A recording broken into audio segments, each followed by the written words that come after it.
when you are near. Your light breaks through our deepest fear.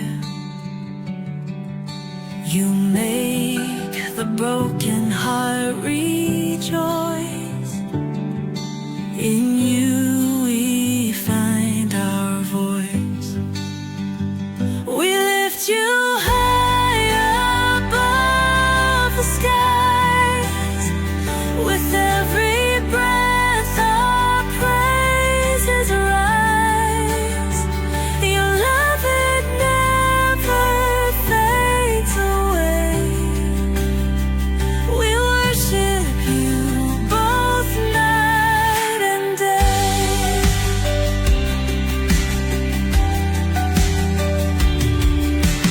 Chains are broken in your name. In you we are never the same. Your power flows like mighty streams, fulfilling all our dreams. We lift you high above the skies. With every breath our praises rise.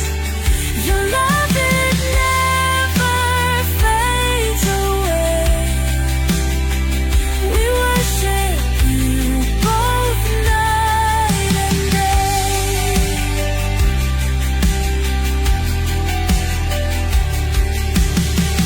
Your name is power, life, and peace. By your word our fears release. You are the hope that fills our soul.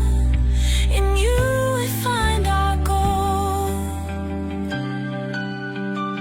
We lift you high above the skies. With every breath our praises rise. Your love, it never fades away. We worship you both night and day.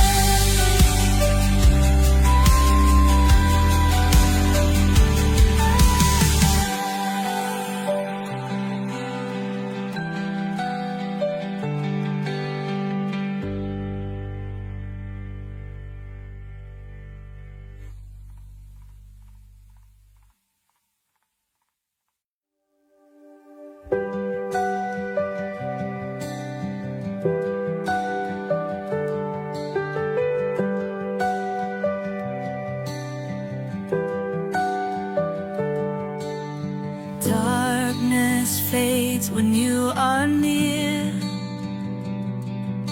Your light breaks through our deepest fear. You make the broken heart rejoice. In you we find our voice. We lift you high above the skies. With every breath our praises rise. Your love, it never fades away. We worship you both night and day.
fades when you are near.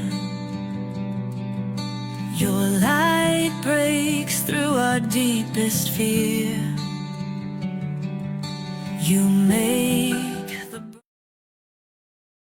Hello, and welcome sa Russia TV mga kapatid. So napaaga tayo ulit ngayon, alas 9:18 ng umaga dito sa Pilipinas mga kapatid. At meron tayong debate na magaganap between Church of the Firstborn versus House of Israel mga kapatid. Ang topic nila patutunayan ni Pastor Cesar Baladad na ang House of Israel, righteous Gentile, ay walang kaligtasan. Again mga kapatid, wala dong kaligtasan ang mga nasa House of Israel, righteous Gentile mga kapatid.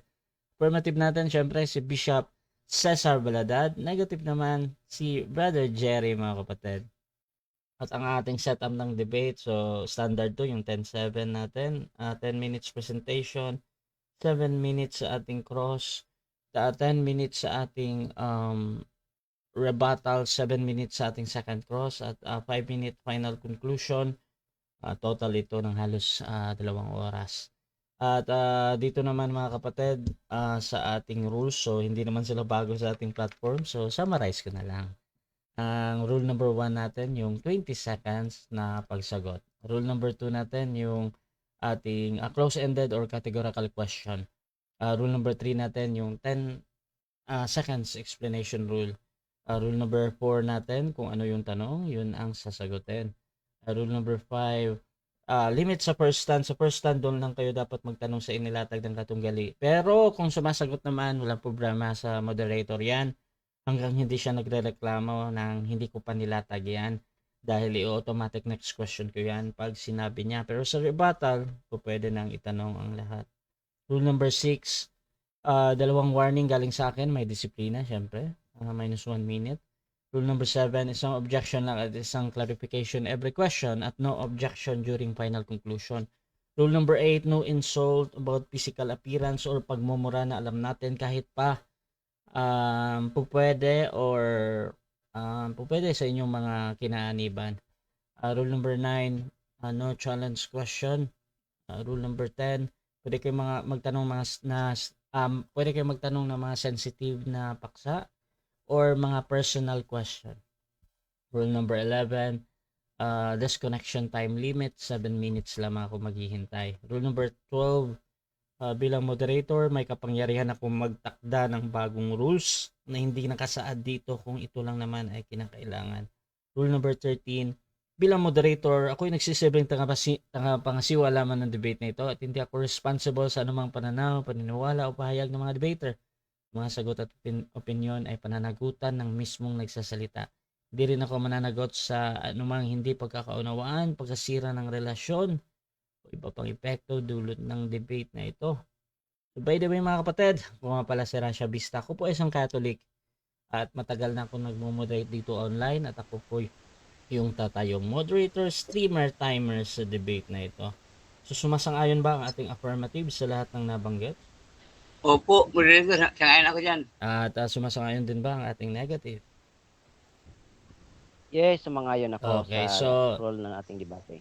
Thank you. So, yan yung ating confirmation mga kapatid. At before natin simulan ng ating debate, syempre gusto ko muna kayong magpakilala sa ating audience at baka pwede nyo din ikwento paano ba nagsimula ang pag-uusap na ito. At unahin natin si Pastor. Pakilala. Okay, magandang umaga po sa lahat. At tayo po ngayon ay nandito tayo naka-live tayo para sa ating mga membro din sa Luzon, Visayas, Mindanao, sa Mindoro Oriental, sa may Malansay, Mindoro, at doon sa Davao City, Surigao, Tago, Surigao, at Butuan City, at ito sa Manila at Bulacan. Okay? At nandito tayo ngayon para atin pong talakayan ito pong mahalagang paksa kung saan po atin pong talakayan tungkol po sa kaligtasan, ano? Kaya magandang umaga po at God bless you sa lahat, lalo na sa ating moderator. God bless you po. Okay na, moderator. Ako din tayo sa ating negative at kung paano niya tinanggap ang paksang ito. Pakilala ka, bro.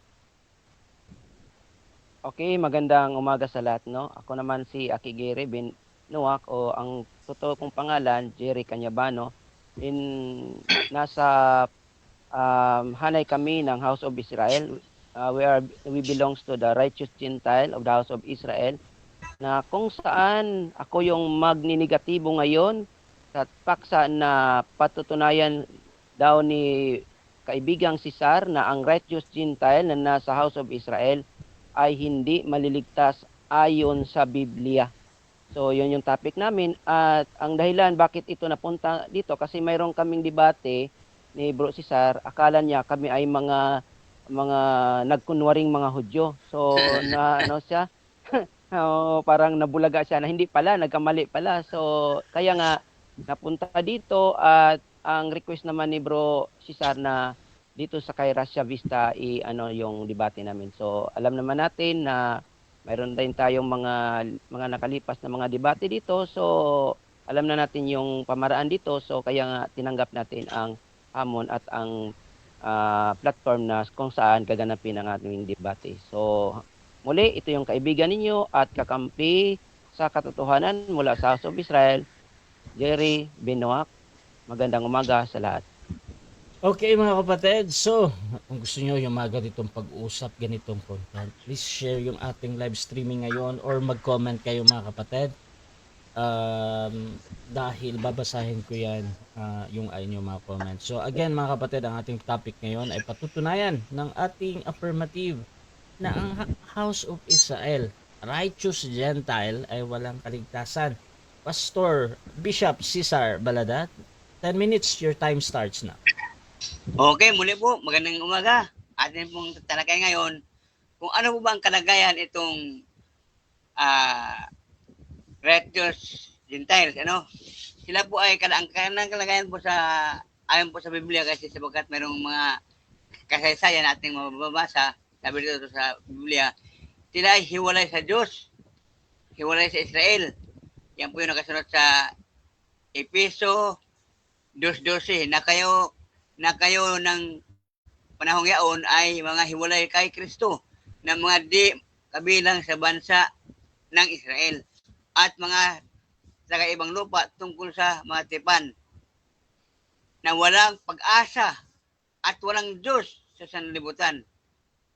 Yan po yung ating pong nakita din, ang kalagayan po ng hintil, hintil. Kaya akin pong napatunay na tindig, sapagkat ito pong aking pong batayan ay nasa Biblia po sa Ephesians chapter 2 verse 12, na kung saan po sila ay hiwalay, hiwalay sa Diyos at walang pag-asa.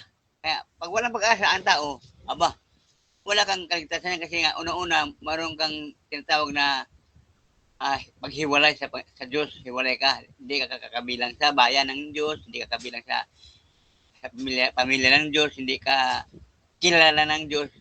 Kasi nga ikaw ay iba yung iyong pananampalataya, iba. Hintil. Ang hintil yan po ay tumutukoy sa mga tao na kung saan walang Diyos sa sanlibutan. Kaya yan po ang ating pong unang punto, na walang pag-asa, nasa kadiliman at kamangmangan. Ito mabigat kay kamangmangan. Kaya yan po yung kalagayan ng hintil, kamangmangan, nasa kadiliman. Ayon po sa Isaiah 9:2, ang bayan na lumalakad sa kadiliman ay nakikita ng malaking liwanag. Ibig sabihin, nagkaroon sila ng pag-asa nung mayroong liwanag na nakita. Sa Isaiah 42:7, upang magdilat ng mga bulag na upang makalabas ang mga nabilanggo.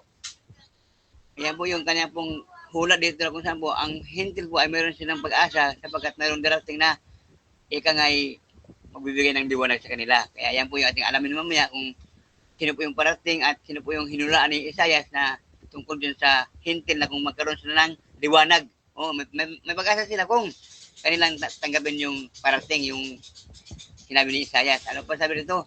Nasa ilalim ng kasalanan, sabi sa awit 51:5, narito ako'y inanyuan sa kasamaan at kasalanan ay ipinagdihi ako ng aking ina. Ibig sabihin pala, ang tao pala na tayo po ay walang sa Panginoon, tayo ay pinagdihi sa ating ina na may kasalanan. Ibig sabihin, walang matuwid, wala pang righteous.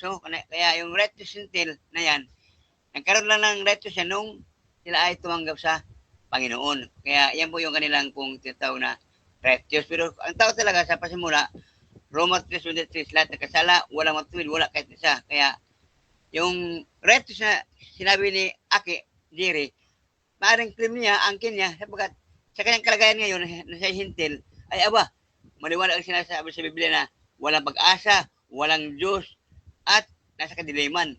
Ngayon, ang kanyang claim na righteous sila, ang kanilang grupo, ay walang kaligtasan yan kasi ano lang claim nila yan, claim lang nila yan, pero walang assurance na sila talaga iligtas. Bakit? Unang-una po, walang connection sa Diyos, walang pag-asa. Kaya yan po yung ating pong pundasyon, ano? Sa Epeso 2:12. Anong kalagayan ng mga hintil? Dati, yung mga tao na kung saan dati ay walang pag-asa sa Panginoon, sila ay walang Diyos.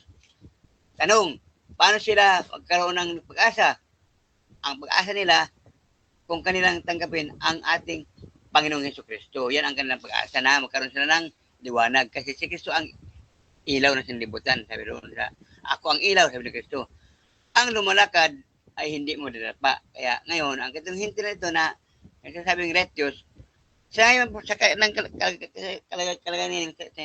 nila ngayon, ay hindi pa sila righteous. Bakit po? Wala silang relasyon sa ating Panginoon. Paano ka maging righteous? Sa gawa mo? Hindi po sa mabuting gawa, hindi rin po sa iyong kundi ang ating pong pagka-righteous, yun pong tayo ay meron tayong pananampalataya sa ating Panginoon para tayo maging matuwid sa harapan ng Diyos. Yan. Ano dito sabi? Bago dumating yung ilaw na yun, nasa ilalim sila ng nasa dilim ang panghinti, nasa dilim. Bago dumating yung liwanag, sila ngayon ay nasa kadiliman pa. Kaya itong grupo ni Jerry diyan sa kanyang kalagayan ay nasa kadiliman pa. Bakit po? Hindi niya tinanggap ang Kristo eh. Iba yung kanyang kinikilalang hari eh, kanyang buhay. Iba si David. Kaya yan po aking pong pagtunay diyan na bakit walang kaligtasan. Unang-una po, wala siyang Kristo na tagapagligtas. Kasi si Kristo ang tagapagligtas. Sabi rin sa Isaiah 49:6, oo, ibibigay kita na pinakailaw sa mga hintil upang ikaw ay maging aking pagliligtas hanggang sa wakas ng lupa. Kaya yan po yung ating pong pag-asa. Si Kristo po yan ang tinukoy dyan, hindi po si David. Yan po yung pag-asa ng hintil na kung saan po sa kawakasan po ng kanilang buhay ay kanilang matanggap ang Panginoon. Yan po yung ilaw, pinaka-ilaw nila. Okay? Ngayon, ano ba dito sabi dito? Sa ating buod, sa buod. Kaya mga kapatid, ayon sa Biblia, ang kalagayan ng mga hintil bago tanggapin ang Ebanghelyo, una, hiwalay sa Diyos. Pangalawa, walang pag-asa. Pangatlo, nasa kadiliman. Kaya nga, sabi dito sa Isaiah 9:2, kaya kailangan nila ng liwanag. Sino yung liwanag? Tanggapin nila si Kristo kasi si Kristo ang ating liwanag. Okay, ngayon, ano sabi dito? Tandaan natin, hindi mo sila masasabing ligtas sapagkat wala silang relasyon sa Panginoon. Sabi dito sa Juan 14:6, ako ang daan, katotohanan ng buhay, walang makapunta sa Ama kundi pamamagitan ko. Kay Kristo lang ang ating pong pag-asa na makarating tayo sa Ama. Yan. Kaya sa ngayong panahon ito ngayon, sa aking pong pinatunayan, itong hintil na grupo ni Aki Jerry din sa kanyang kinalagyan, unang-una po, walang kaligtasan. Bakit po? Hindi niya tinanggap ang ating Panginoon sa Kristo. Ang Panginoon, sabi ng Panginoon sa kanyang salita sa Juan 10:16, at mayroon akong ibang mga tupa na hindi sa kulungan ito. Sila kailangan din lamang dalhin upang magkaroon ng isang kawan at mag-isang pastor. Kaya dapat dito, si Aki Jerry, magpailalim siya sa dakilang pastor na walang iba kundi ang ating Panginoong Jesucristo. Yan po yung ating pong, ating pong paliwanag, Kaya, ano pa sabi dito? Zacarias 4:6, hindi sa pamamagitan ng kalakasan, kundi sa pamamagitan ng aking espiritu. Laban ang ating espiritu po, yan po yung ating tinatawag na lumalaban po sa kasalanan, yung ating espiritu na binigay ng Diyos, yung ating espiritu, yan po yung lumalaban sa kasalanan. Ibig sabihin, yan po yung ating gabay, yung espiritu ng Panginoon. Okay. Ngayon, ating alamin dito.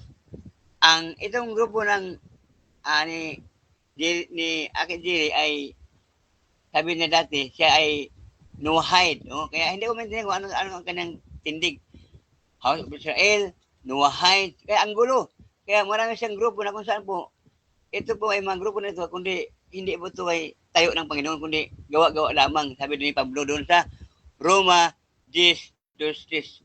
Sila ay nagsisikap na maitayo ang kanilang sarili. Nagsarili. Kaya, Noahide, House of Israel, Righteous Gentile, hindi mo matukoy kung ano talaga ang kanyang tindig. Pero ngayon pa man, ganun pa man, kabilang pa rin sa hintil yan.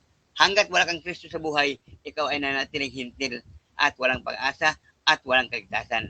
Yan po yung ating pong paniniwala din. Ayon po sa Biblia, ano? Hindi po tayo nagkaroon dito ng tindig na akin-akin lamang, kundi po ayon sa Biblia na ating pong nabasa. Kaya yan po yung aking pinakapundasyon, gibain niya, na siya ay may kaligtasan sapagkat depende sa kanyang paniniwala. So, sa akin ngayon, alam kong wala, unang-una, alam kong wala. Bakit po? Itong grupo ni Jerry ay, alam ko ay, hindi ito tumatatanggap sa Panginoon, kundi ang kanyang hari ay si David. Kaya yan po aking tindig dyan na walang pag-asa, walang paligtasan sapagkat walang Kristo. Sapagkat sabi sa Gawa 4:12, kay Kristo lamang matagpuan ang kaligtasan sapagkat sa silong ng langit ang kanyang pangalan ibinigay sukat ikaligtas ng tao. Pangalan ni Jesus lamang, walang iba. Yan po yung ating pong pag-asa dyan, ano? Ngayon, righteous. Itong righteous po, ang tawag ng righteous, ito po yung pag-aaring ganap. Yan, pag-aaring ganap. Ang tanong, si Jerry Boy ba ay hindi nagkakasala para sabihin natin siya ay righteous? Sapagkat sabi sa Roma 3:23, lahat nagkasala, walang matuwid, wala kahit isa. Kaya, yan po yung ating pong tindig din, ano, din po ating pundasyon na itatayo. Na kung saan po, righteous siya. Ang tanong dyan, righteous siya. Ang tanong dyan, kung siya ba ay hindi nagkakasala para sabihin natin righteous. Sapagkat ang sabi ng Biblia, lahat nagkasala, walang matuwid. Kaya ang pag-asa lamang niya na maging righteous, kung tanggap niya si Kristo na naglinis ng kanyang kasalanan. Okay. 1:29. Time na? Yes, Bishop. So, dyan nagtatapos ang unang pahayag ng ating affirmative. Dako tayo sa unang pagtatanong ng ating negative, Brother Jerry ng House of Israel. Your time starts now, bro. Okay. Magandang umaga uli, no? So, una kong tanong, kapatid na kaibigan na si Sar, sa Ephesians chapter 2 verse 12, yung bang binasa mo kanina na Gentile, mayroon ba nakalagay na righteous o mayroon o wala? Yung alin. Ulit mo, di ko maintindihan. Mr. Moderator, Di ko maintindihan. Parang may clarification siya eh. Di ko maintindihan. So, Parang ganito. si Sar, parang may clarification siya. So, kung clarification, tawag kayo ng moderator, ha? Pero kung Opo. ika-clarify ng kabilang panig or doon pa din siya sa tanong, you can proceed negative. Clarify. Sa negative? So, Nakuha mo ba yung clarification? Bro Jerry? okay. So, ito. Bro, si Sar, doon ba sa binasa mo na Ephesians chapter 2 verse 12, may nakalagay ba doon na righteous Gentile? Meron ba dong nakalagay doon? Walang nakalagay. Okay. Wala ito Wala.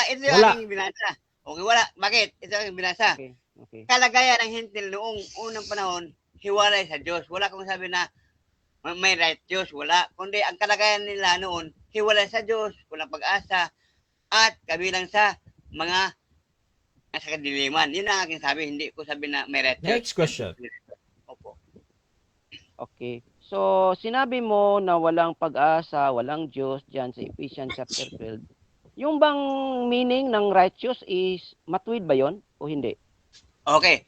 Ang righteous, sabi ko nga, matuwid yun. Matuwid. Inaring ganap yung matuwid. Kasi nga, kung nasa Panginoon ka, maging matuwid ka. Opo. Okay. Ito bang nasa Ephesians chapter 2 verse 12, matuwid ba ito? Hindi. Hindi. Kasi walang ditong Kristo. Hiwalay kay Kristo. Mga hiwalay kay Kristo. Na mga kabilang sa, di kabilang sa bansang Israel. Hiwalay ito. Yung inyo, hiwalay kayo kasi wala kayong Kristo. Yung inyo. Oo. Kayo yan. Ibig sabihin, bro, okay. Ibig sabihin, bro, si Sar, itong Ephesians chapter 2 verse 12, hindi ito righteous Gentile, kundi Gentile lang. Tama? Opo, gentle lang, gentle. Kasi nga, hiwalay kay Kristo. Hindi lang righteous yan. Kasi hiwalay eh. Pag hiwalay ka kay Kristo, hiwalay ka, hindi ka righteous kasi hiwalay ka eh. Opo. Yan. Okay. So ito yung tanong kasi binanggit mo kanina ang hari ko ay si David bilang Misaya. Ngayon tanongin kita. Wala bang mabasa sa Biblia na si David ay hari? Mayroon Opo, ba? hari po siya sa Israel. Noong unang panahon, hari po siya. Pero ngayon, hindi na. Objection, Opo, Mr. opo. Moderator. Objection, Mr. proceed. Moderator. Proceed. Objection muna. Ang tinanong ko, mayroong bang mabasa, mayroon o wala? Yun Okay. lang yung mayroong bang Okay. mabasa na hari siya, Okay. si Haring Ito, David? ito sagot. Mayroon. Noong unang panahon, hari si David. Noong unang panahon, mayroon nabasa. Yan. Oo. Meron daw mabasa. Proceed. So, okay. Next question ko. Wala bang mabasa bro kapatid? Kapatid na si Sar na si David ay maghari magpakailanman sa mahuling araw? Wala o mayroon? Siguro. Wala. Wala. Kasi ang hari, wala. Kasi ang maghari kasi sa buong panahon, ang Panginoon. Hari ng mga hari ang Kristo, hindi si David. Opo. Okay.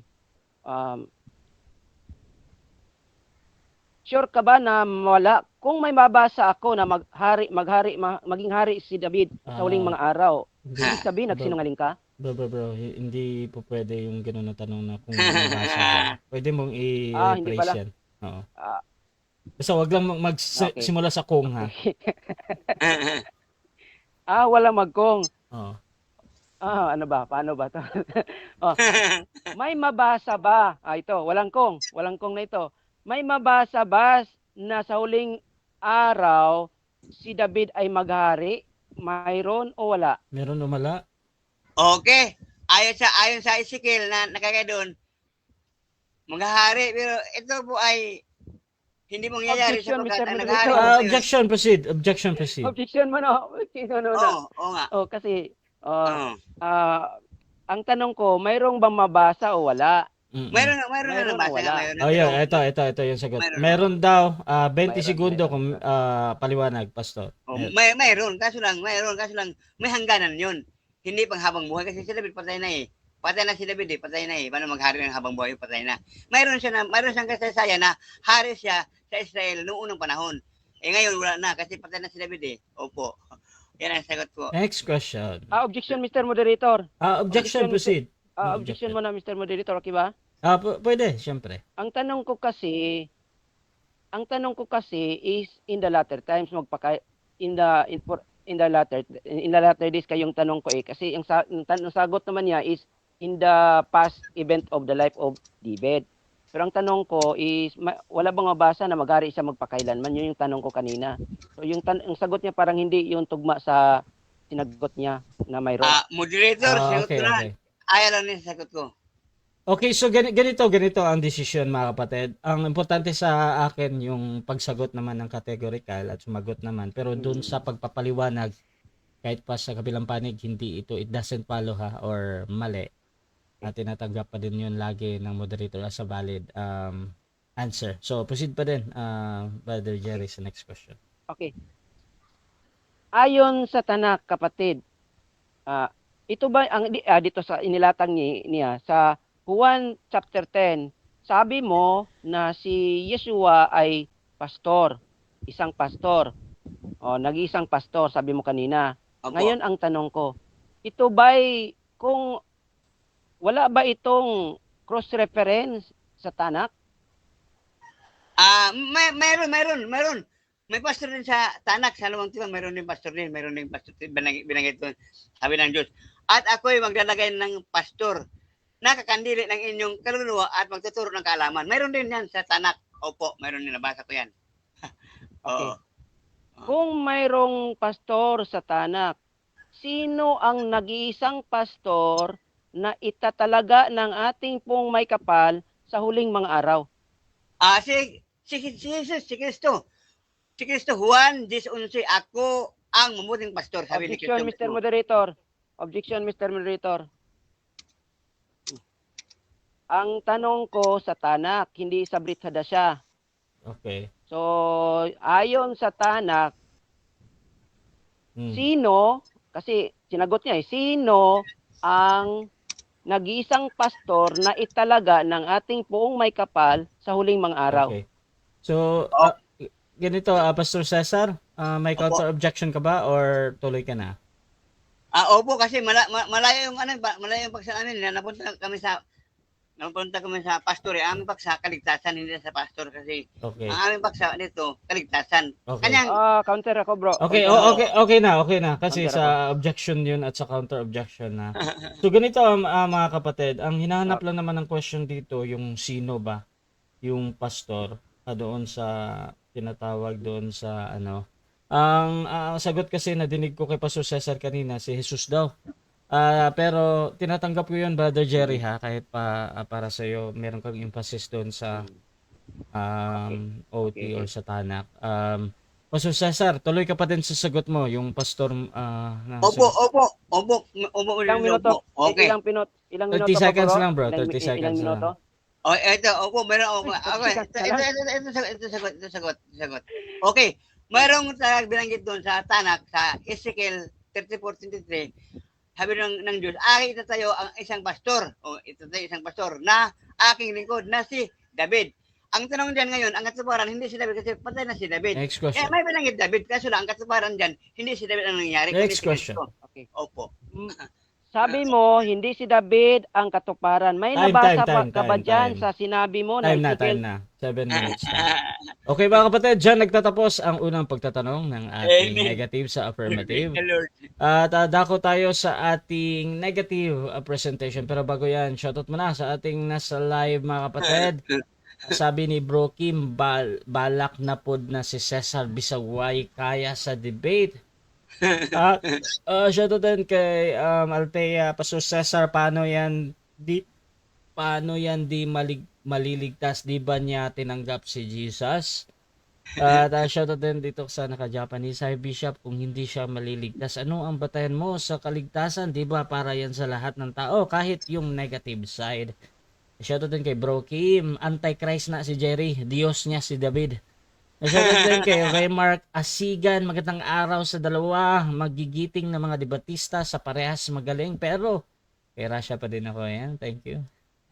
Shoutout din mga kapatid kay Hadin, ang Jahannam ay hindi isang biro. Marami ang nagbibiro tungkol sa Jahannam, so ito sa ating mga kapatid, subok nyo ang reliyong Islam sa atin yan. So mga kapatid, dako tayo sa ating negative presentation. At Brother Jerry, your time starts na. Okay, magandang magandang umaga sa lahat, no. So ang ating mamaya ko na lang sa rebuttal ito kung mayroon pa akong time sa mga tanong ko. Dito muna ako sa latag. Sa latag ko, mga kapatid, ang sabi dito sa Isaiah 33:22, Yehova is our judge, Yehova is our lawgiver, Yehova is our sovereign, He save us. So ang nag-iisang judge o huwis natin ay yung ating creator. Siya ang tagapagbigay ng batas, siya naman ang hari at siya yung tagapagligtas. Nag-isang tagapagligtas ayon sa banal na Tanak. Sabi na ni Isaiah 43:11 din, I am Yehova, and besides me, there is no Savior. So ibig sabihin yan, liban sa ating pong may kapal, na ang pangalan ay either Jehovah o Yehova or Yahweh, ay siya lamang ang tagapagligtas. Basahin ko ulit, besides Him, there is no Savior. Sa Isaiah 45:22 naman, sabi dito, turns to me and be saved, all you ends of the earth, for I am El and there is none else besides me. So sabi naman dito, dapat bumalik tayo sa Kanya kasi lahat kayo, mga hinte, lahat ng mga tao, kasi siya lamang ang nag-iisa, wala ng ibang sa Kanya. So ngayon, dito tayo sa Ezekiel chapter 18:21. Sabi dito, but the wicked, paano daw tayo? But the wicked, if he turns from all his sin, which he has done, ang tao daw masama, kung isa'y magbabalik o iwanan yung mga pagkasalanan niya, and shall guard all my laws, take note, all my laws, and shall do right ruling and righteousness, he shall certainly live. He shall not die. So ano daw ang kaligtasan na tinutukoy sa banal na Tanak? Una, sundin ang kautusan. ang kanyang wastong mga pamaraan at gumawa ng makatuwiran, ikaw ay maliligtas, hindi ka mamatay, kapatid. Yun yung formula sa kaligtasan sa banal na tanak. Walang sinabi na maniwala ka kay Yeshua. Wala. Take note, wala. So, ito. Sabi dito, sa Ezekiel chapter 18 verse 31 naman dito, cast away from you all the transgressions by which you have transgressed and make for yourselves a new heart, a new spirit. Ano daw ang requirements? New heart and new spirit. Wala pa ring sinasabi, you have to believe in Yeshua o Jesus. Wala. Hosea chapter 13 verse 4, sabi na naman dito, I am Yehovah, your Elohim, since the land of Mizraim, and Elohim besides me, you shall not know. So, ibig sabihin, wag kang magtatanggap, sabi niya, wag kang kumikilala ng ibang Diyos, liban sa akin. For there is no Savior beside me. Ibig sabihin yan, siya lamang ang nag-iisa. Ipinakilala niya sa pamagitan ni Propeta Hosea, sa Hosea chapter 13 verse 4, na siya lamang ang nag-iisang Diyos, walang tagapagligtas liban sa akin. Sa dami-dami ng ating mga nabasa kanina, wala tayong nabanggit na pangalang Yeshua na formula para mailigtas tayo. Ngayon, anong sabi dito? Psalm chapter 119 verse 142, sabi dito, your righteousness is righteousness forever, and your Torah is truth. So, ibig sabihin, ang katuwiran o the righteousness of our Aluwa is forever yan. At ang makatotohanan ay ang Torah. Walang iba, sabi dito. At sinabi naman niya ni Yeshua in John chapter 17:17, naka-reference yan dyan, sabi niya, pakabanalin sila sa yung katuwiran. Diba? Sabi niya, for you, that is the truth. Basahin ko. Hindi ko na lang basahin. Baka, oras bro? Oras bro? Oras siya? Oras? Okay. So sabi dito sa Psalms 119 verse 151, all your commands are truth. So ngayon, dito tayo sa Sabi dito sa paano tayo maliligtas, mga kapatid. Sabi nga dito sa Dibarim chapter, kung mayroon kayong mga Biblia, kasi mahaba-haba pa mang oras, sa Dibarim chapter 6 verse 24 to 25, pinaalalanan ang bayang Israel, kasi bayang Israel, ang house of Israel ang pinagbigyan dito. Sabi dito, and Yehovah commanded us to do all these laws, to revere Yehovah our Elohim, for our good always, to keep us alive as it is today. And it is righteousness. Ano daw? And it is righteousness for us when we guard to do all these commands before Yehovah our Elohim as He has commanded us. Paano daw magkaroon ng righteousness? Ulitin ko, guard the commands of Yehovah. Walang sinabi na maniwala ka kang Yeshua. Wala. Sa buong tanak, walang mababasa. Kaya nga, tinanong ko kanina si kapatid na kanina, wala bang mabasa na hari ang Misaya si David? Sabi niya, mayroon. Pero ang sinabi naman niya, sa buhay pa daw siya, pero in the future, wala daw. So mamaya, sa rebuttal ko na yan. So ngayon, kapatid, sino ba yung mga taong naniniwala? Sino ba yung mga taong naniniwala na nagiging righteous, but wala silang pininiwalaan na pangalan Yeshua o Jesus? Dito sa Genesis chapter 6 verse 9, this is the genealogy of Noah, was a righteous man, perfect in his generations. Walang sinabi na maniwala sila kang Yeshua. Pero ang sabi ng banal na tanak, he is righteous. Ito naman, sa Iyov chapter 1 verse 1, there was a man in the land of Uz, whose name was Iyov, o tinatawag Job. And that man was perfect and straight, and none who revere, and perfect and straight, and one who revere Elohim and turns aside from evil. So, anong tawag dito? Perfect. Walang sinabi na niwala kay Yeshua. Ito pa, verse 8. And Yehovah, the Most High, said to Satan, have you considered my servant Iyov? There is none like him on earth, a perfect and straight man, one who revere Elohim and turn aside from evil. So ano dang tao? Mismo ang ating Panginoong Yewa, ang sabi niya, Eob is perfect and straight. Kanina, sinuwak, walang sinabi na niniwala sila kang Yeshua. Diba? Tingnan mo. Ito, sa Jonah chapter 3 verse 10, when Yewa saw that they had, so ito yung nangyari sa Ninibe, kung saan nagbalak ang ating Panginoon na i-destroy yung Ninibe, pero dahil sila ay bumalik sa ating Panginoon, they turn from evil ways, walang sinabi na naniwala sila kang Yeshua. Sabi pa dito, and did not bring upon them the destructions he had threatened. So hindi niya pinarusahan ang bayang Ninibe noon. Walang sinabi na maniwala ka kang Yeshua. So di ba? Nakita niyo mga kapatid, sabi dito. Sa Isaiah chapter 6 verse 7 ito. And also the sons of the foreigner who join in themselves to Yahweh to serve him and to love the name of Yahweh to be his servant, and all who guard the Shabbat and not profane it and hold fast to my covenant, then I shall bring my Kodesh to my Kodesh mountain and let them rejoice in my house of prayer.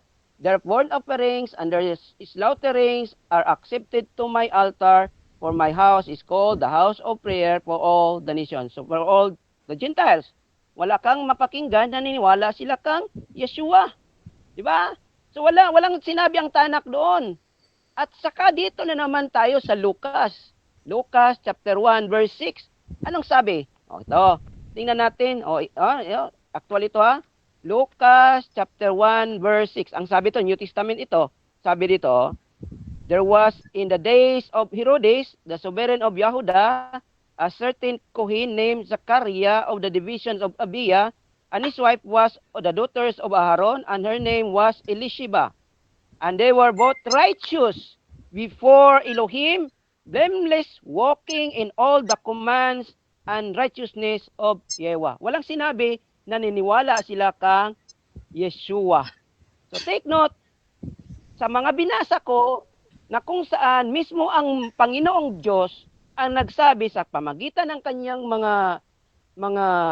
mga propeta, walang sinabi na maniniwala ka kang Yeshua, kundi dapat kang sumunod sa kanyang kautusan. Ayon nga dito sa Jeremiah chapter 7 verse 22, sabi dito, for when I brought your fathers out of Egypt and spoke to them, I did not just give them commandments about burnt offerings and sacrifices, but I give them this command. Ano nang sabi? Obey me, and I will be your Elohim, and you will be my people. Walk in all my ways, I command you, that it may go well with you. So ano daw? Obey my voice, follow my Torah. Ano daw para maging righteous? Sabi kanina, Deuteronomy. Okay. Time. Okay, so dako tayo mga kapatid sa first cross ng ating affirmative. Pastor Cesar, your time starts now. Okay. Itong tanong. Yung bang kautusan na binanggit mo doon sa Torah, yun ba naging sapat para ang tao maligtas? Yes or no? Yes. Dahil ayon sa sabi ng ating Panginoon sa Deuteronomy 6:25, that is their righteousness. Ibig sabihin, that is their righteousness. Therefore, that is the command directly from Allah to Prophet Moses that commanded that this is your righteousness, to follow the Torah. So yun, klarong-klaro yan, kapatid. Walang Jesus. Okay. Tanong uli, sino ang may buhay na walang hanggan? Yung righteous o yung sumasambalataya sa anak ng Diyos? False.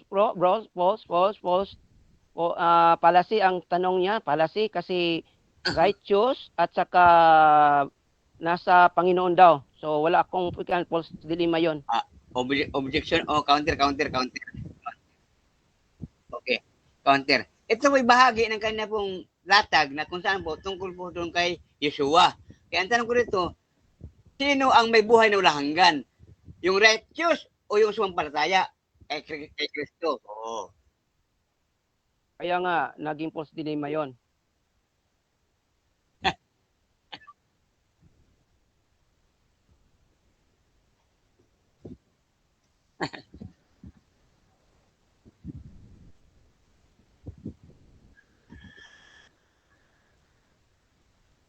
Ay, hindi yon, hindi Jesus, hindi yun bro, hindi yun Jesus, walang sinabi siyang Jesus. Ulit ng tanong tapos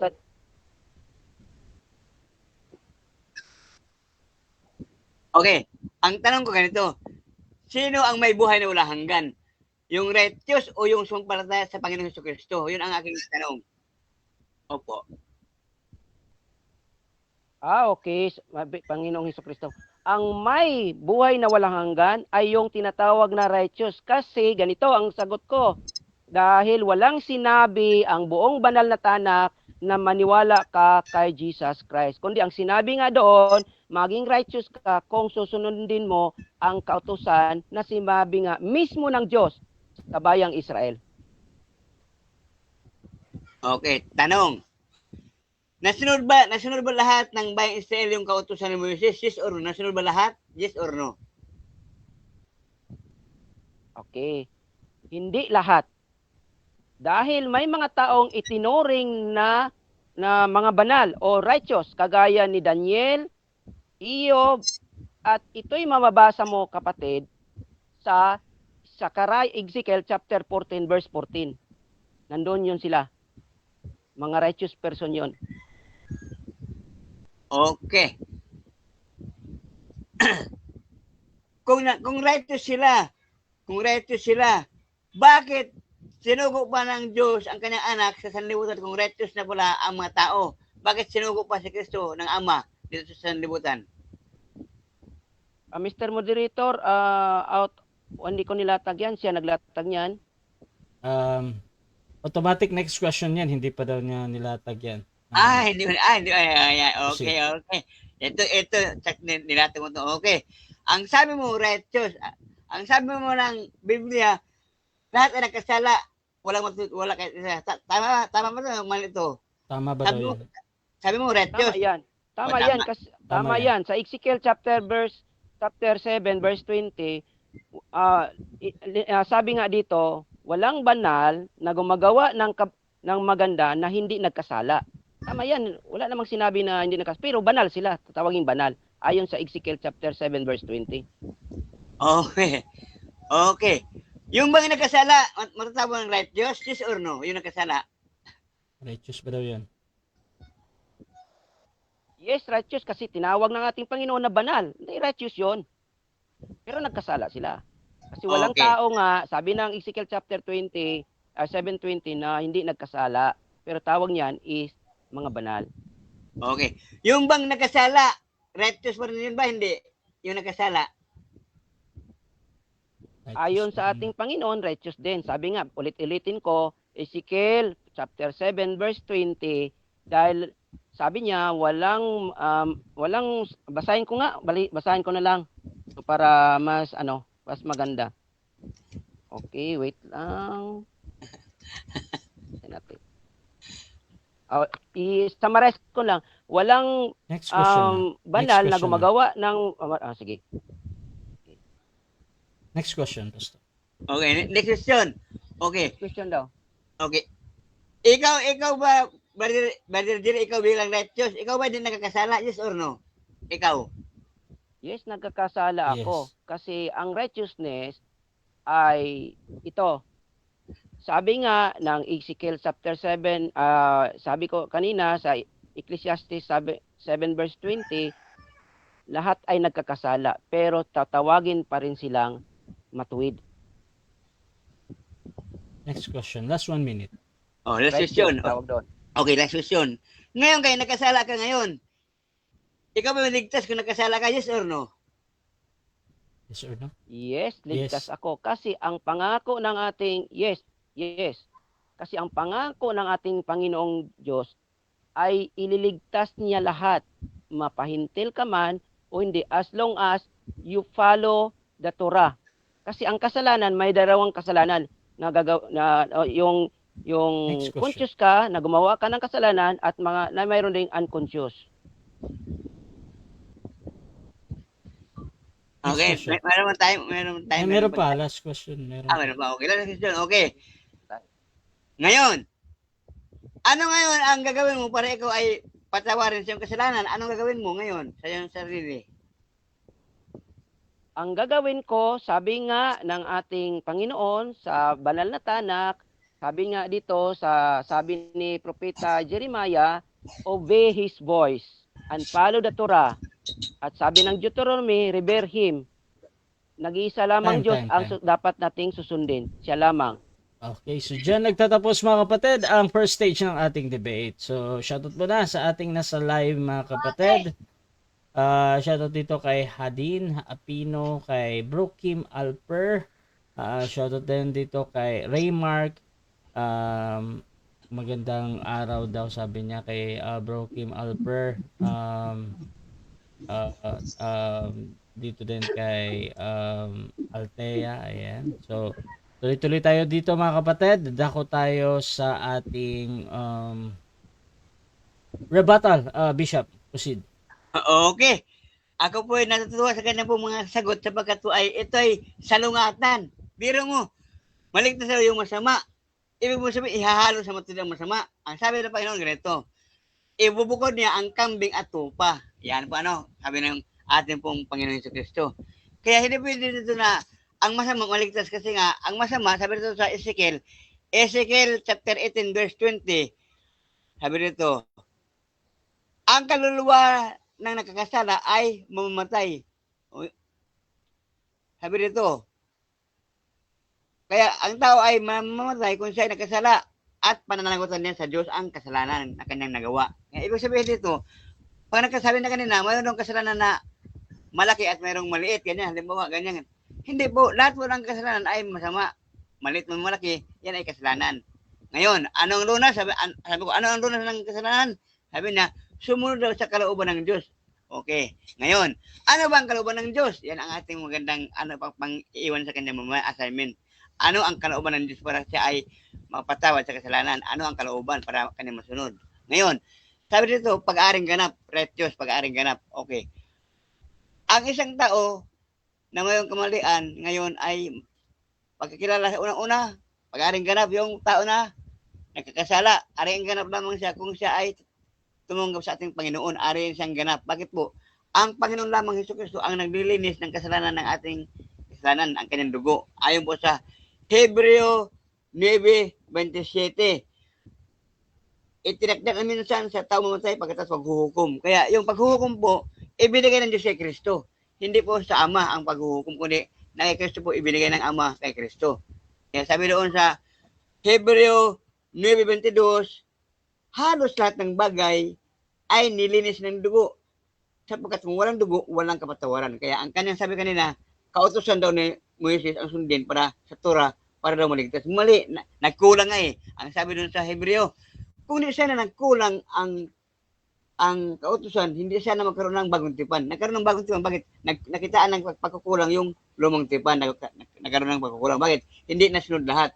Bakit po? Sabi sa Santiago, pag nagkamali ka ng isa, ng kautusan, lahat mali. Kaya walang perfect dyan. Hindi mo pwede i-perfect yan. Sabagat ang tao, sabi na kanina, nagkasala talaga. Ayan. Ibig sabihin, si Kristo lamang kay ating kailangan para tayo ay maging perfect sabagat si Kristo lang ang magdadala ng ating kasalanan. Tayo may kahinaan, si Kristo ngayon ang maglilinis ng ating kasalanan. Kung tayo ay hihingi ng tawad sa Kanya. Juan 1:8. Kung ipapahayag ang iyong kasalanan, asahan mo ikaw ay patawarin at linisin ka sa iyong mga kasalanan. Kaya ang si Kristo dyan, hingi ka ng tawad saan? Sa Diyos. Yun po yung ating pag-aaring ganap. Hindi yung doon ka tatakbo sa kautusan. Bakit po? Ang kautusan po ay yan po yung tinatawag na batas ni Moises na kung saan po doon ay hindi na nasunod lahat. Unang-una, 10 utos, mayroon pang iba na mga ritual, mayroon pang mga ceremonial law. Kaya marami pong susundin, hindi mo ma-perfect. Ngayon, kung susundin niya ang kautusan ni Moises, itong tanong, ngayon ba nag-aalay ba siya ng hayop na para sa kanyang kasalanan? Wala. Yung kanilang pastor din sa kanilang righteous Gentiles na samahan, nag-aalay ba sila ng kambing, tupa, baka? Wala. Kaya ibig sabihin, hindi nyo nasunod ang requirements ng tanak na kung saan po pag nagkasala ka, magkatay ka ng tupa, bisirong kambing, bisirong baka. Hindi nyo na nasunod yan. Ibig sabihin, hindi nyo nasunod. Nagkulang na kayo. Kaya Hindi nyo pwedeng sabihin ligtas kayo sapagkat ang inyong kaligtasan ay nakabatay pa rin kay Moises. Ang kay Moises tapos na. Lucas 16:16. Ang kautusan at ng propeta ay hanggang kay Juan lamang. At buhat noon ang ipangaral ay ang Ebanghelyo. Yan. Yan po yun ano. Anong kaligtasan natin ngayon? Ebanghelyo ni Kristo. Basa. Sabi sa Roma 1:16. Ito, hindi ko kinaya ang Ebanghelyo sapagkat ito ang kapangyarihan ng Diyos na magligtas sa lahat ng sumampalataya. Unang Hudyo, gayon din sa mga Grego. Yan po yung Ebanghelyo na magdiligtas sa atin. Kung ikaw ay maniwala, hindi kautusan. Wala kang mababasa sa Biblia na maligtas ka sa kautusan mo. Bakit? Sa lumang tipan, lahat ay nagkasala. Walang magtuwid, wala katigtas. Kaya kung righteous pa, dapat wala na si Kristo. Dangan din na sunod, kaya mayroong Kristo. Bakit po? Si Kristo lamang ang naglinis ng ating kasalanan, hindi po yung kautusan ni Moises. Kasi sabi doon sa Biblia, sa Hebreo 8:13, kung di siya na nagkulang ang kautusan, ay hindi siya na magkaroon ng bagong tipan. Nagkulang yung una ating basahin. Hebreo 8:13. Ating basahin para maliwanag ano. Hebreo 8:13. Yan po ngayon kanyang pinagmalaki itong kautusan ano ni Moises. Sabi rito sa Hebreo 8:13. Ito, basa. Okay, ito, basa. Hebreo 8:13. Doon sa sinabi niya, sino ba sabi? Niya, isang bagong tipan ay niluma niya ang una. Datapot ang naging luma ay matanda at malapit ng lumipas. Lipas na eh. Bakit? Nasa bagong tipan tayo. Lipas na yung iyong tipan, Jeriboy. Kung sabaga sa ating papanahon ngayon, wala na yan. Lipas na eh. Nawala na eh. Kasi bakit po? Lucas 16:16. Ang propeta at ang kautusan ay hanggang kay Juan lamang. Juan. At buhat noon ang ipinangaral ay ang Ebanghelyo. Hindi kautusan. Wala. Kaya wala kang kaligtasan. Bakit po? Basa. Marcos 16:16.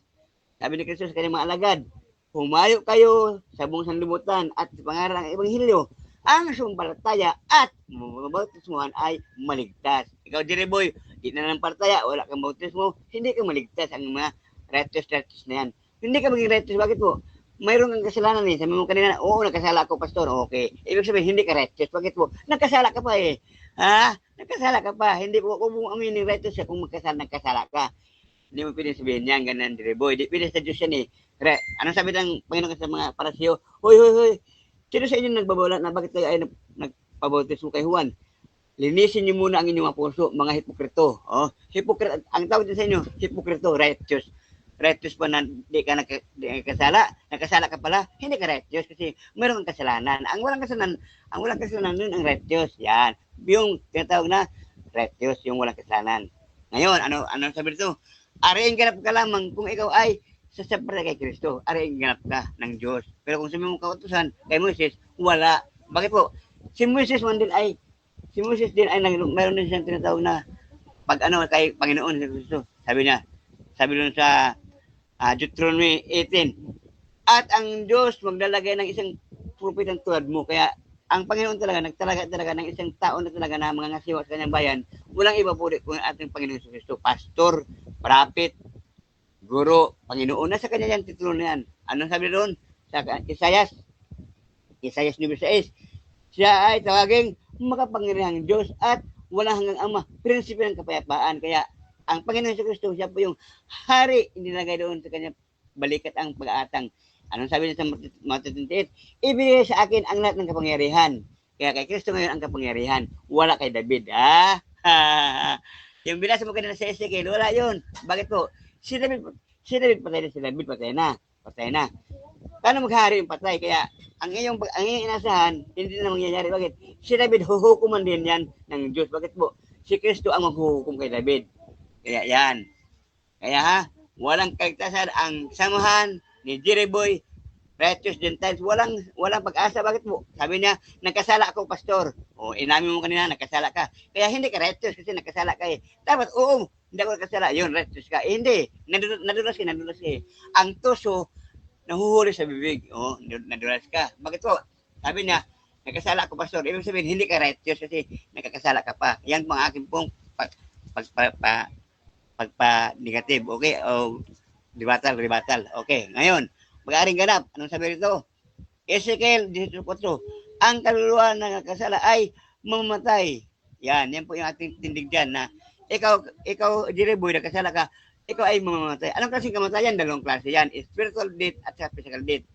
Mamamatay ka sa physical, pagdating ng paghuhukom, mamamatay ka uli sa ikalawang kamatayan, walang hanggang buhay na sa impyerno. Walang kaligtasan, walang pag-asa, at wala kang Diyos. Bakit po? Ang sabi ng Panginoon, pag hindi ako tinanggap, hindi tumanggap sa Ama, ay antikristo ka. Bakit? Basa, unang Juan 2, talatang 23-24. Ang hindi tumanggap sa anak, hindi tumanggap sa Ama. Kung tinanggap niya ang anak, pati ang Ama sa kanya. Wala kang anak, wala din siya ang Ama. Yan, ha? Yan, Jiriboy, ha? Kailangan natanggapin mo si Kristo para ang Ama nasa iyo. Pag wala si Kristo sa iyo, wala din yung Ama sa iyo. Ang nasa iyo, sumpa ng Diyos. Yan. Ha? Kaya ngayon, ano bang sabi dito? Pag-aring ganap, righteous. Ang righteous, sabi sa Deuteronomy 25, Time na, Uno. Pastor. Time na. Thank you po, thank you. Okay. Okay, thank So, dyan nagtatapos ang rebuttal ni Pastor Cesar Baladad. Dako tayo sa second cross ng ating negative. Brother Jerry, your time starts now. Okay. Unang tanong, kapatid, kaibigang pastor. Dito sa Opo. Ecclesiastes 7:20, sabi dito, for there is not a righteous man on earth who does good and does not sin. Sang-ayon ka ba dito na ang isang walang righteous man na hindi nagkasala, sabi dito? Sang-ayon ka ba o hindi? Wala, pag-righteous siya, righteous ka sa Panginoon. Objection, Diyos. Mr. Moderator. Objection, Oh. objection muna. Oo. Negative. Binasa ko ang ito yon ha. Hmm. Binasa ko ang talata kung against ba siya dito o hindi. Kasi ang sabi dito, for there is not a righteous man on earth who does good and does not sin. So sang-ayon siya dito o hindi? Okay, sang-ayon o hindi yung tanong, Bishop? Hindi ako siya ayon dyan. Hindi. Bakit mo? Ang tao, righteous lang ang tao kung siya ay hindi nagkasala. Pero pag nagkasala ka sa Panginoon Diyos, hindi ka righteous. Basa, Hebreo 10:38.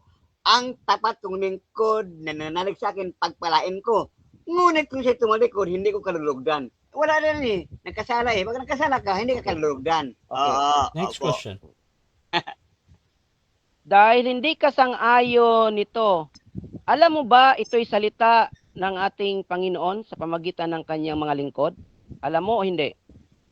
Depende sa sabihin mo kasi meron akong hindi pa rin nawala. Objection, Mr. Moderator. Objection again. Objection, Mr. Moderator. Negative, ano yan? Binasa ko kanina ang Ecclesiastes 7:20.